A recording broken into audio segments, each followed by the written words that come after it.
By default, the Disable Default Frame Rate for Games feature is turned off. When this feature is disabled, your phone limits most games to 60 frames per second. Enabling this feature removes this limit, allowing supported games to run at higher frame rates for a smoother gaming experience. In this video, I'll show you how to enable this feature. First, open Settings. Next, tap on About Phone.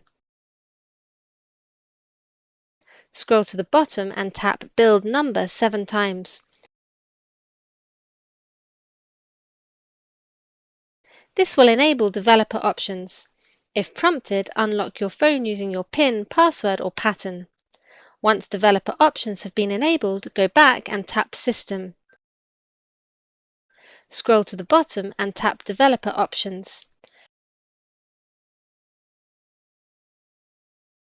Tap on the search icon and type Frame Rate. Then tap on Disable Default Frame Rate for Games. Finally, turn the feature on to remove the default 60 FPS limit for supported games.